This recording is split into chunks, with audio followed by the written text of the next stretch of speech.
Hello everyone, welcome to my YouTube channel religious science. आज हम आपके लिए इंटरेस्टिंग टॉपिक लेके आए हैं। चाहे आप लड़का हो या लड़की, इस वीडियो को लास्ट तक एंजॉय कर सकते हैं और बहुत ही इंटरेस्टिंग टॉपिक होने वाला है। आपने किसी न किसी को तो पायल पहने जरूर ही देखे होंगे।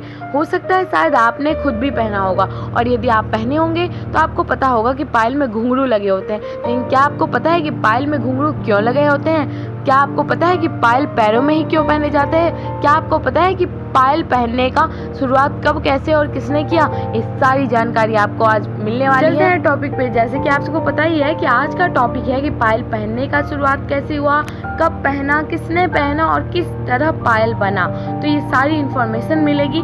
इसके लिए आपको एक कहानी सुनना पड़ेगा या देखना पड़ेगा, जिससे आप संतुष्ट होंगे कि हाँ, इसी प्रकार पायल बना होगा और मतलब पहनने की शुरुआत हुआ होगा। लेकिन यह कहानी कोई भी प्रमाणित नहीं है।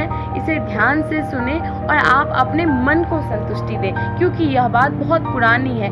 कोई भी चीज़ यदि पुरानी होती है, जिसे हम अपने आँखों से नहीं देखते हैं, उसे हम सिर्फ अनुमानित ही कर सकते हैं। वो हमारे अनुमान में ही हो सकता है, उससे हम 100% गारंटेड नहीं हो सकते हैं। तो चलते हैं कहानी की ओर। एक गांव था जिसका नाम मोहनपुर था। उस गांव में एक बहुत ही सुंदर लड़की थी जिसका नाम रूपम था। लेकिन रूपम का काम और सुंदरता और उसके डांस इतने अच्छे होते थे कि पूरे गांव के लोग उस पे दीवाने थे, मोहित थे। इसके लिए पूरे गांव के लोग उसे मोहिनी कहते थे। रूपम अपने संतुष्टि के लिए, अपनी खुशी के लिए डांस करती थी, जिससे कि उसका परिवार और उसका पेट भी चलता था। उसे नाच करना यानी कि नृत्य करना बहुत ही पसंद था। इसके लिए वह नृत्य करती थी और अपनी जीवन व्यतीत करती थी। और उसके नृत्य करने का तरीका भी ऐसा यूनिक था कि उसे देखने के लिए दूर दूर से लोग आते थे। एक दिन की बात है, उसी राज्य के एक राजा ने उसके नृत्य देखने के लिए उसे अपने राजमहल में बुलाया।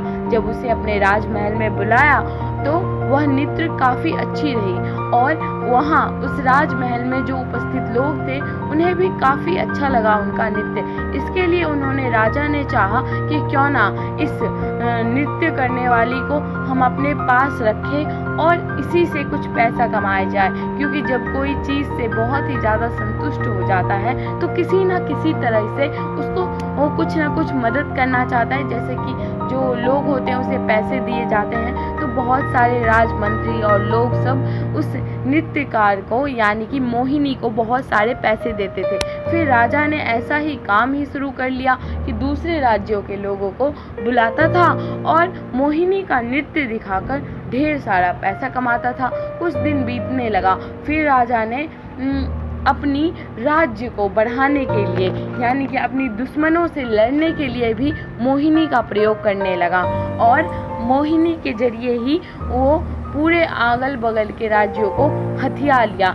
और इसी प्रकार एक बड़ा राज्य जिसका नाम जोधपुर था। जोधपुर का राजा काफ़ी प्रभावशाली, शक्तिशाली और बुद्धिशाली था, जिसके बुद्धि का चर्चा दूर दूर तक चलता था। लेकिन इसके जो मोहिनी के जो राजा थे, उन्हें लगता था कि अब हम मोहिनी के जरिए पूरा विश्व जीत सकते थे, जो कि एक भ्रम था।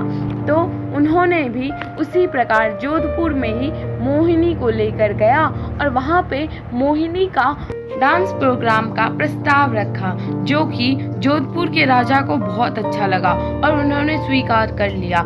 लेकिन मोहिनी के राजा चाहते थे कि जो राजा को भी उसी प्रकार, जैसे कि वो सभी राजाओं को विष पिला के बेहोश कर कर उनके सारे धन लूट लेते थे, उसी प्रकार जोधपुर का भी सारा धन लूट लिया जाए। लेकिन मोहिनी इसके लिए तैयार नहीं थी। तब मोहिनी को कारावास में बंद कर दिया गया जंजीर के साथ।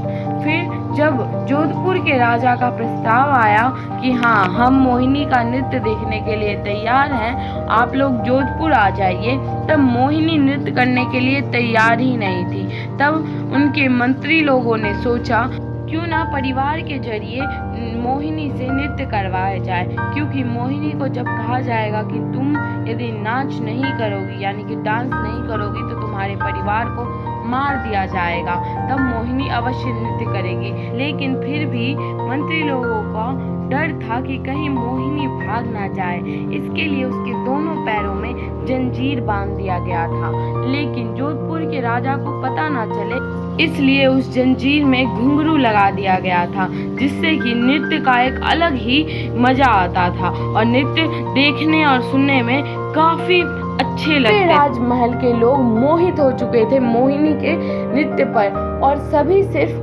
मोहिनी के नृत्य देख रहे थे। लेकिन इसी बीच जोधपुर के राजा का नजर मोहिनी के बंधे पैरों के जंजीरों पर पड़ी और राजा जी ने सुना भी था कि जिस जिस राज्य में मोहिनी नृत्य करती थी वह सभी राज मोहिनी के राजा जी के वश में आ जाता था। यह सब बात राजा जी को खटक ही रही थी कि तभी मोहिनी के राजा जी ने सबके लिए मदिरा मंगवाया, यानी कि ड्रिंक अल्कोहल मंगवाया, लेकिन वह सब नहीं पिए। उनके राजा जी, उनके मंत्री लोग नहीं पिए।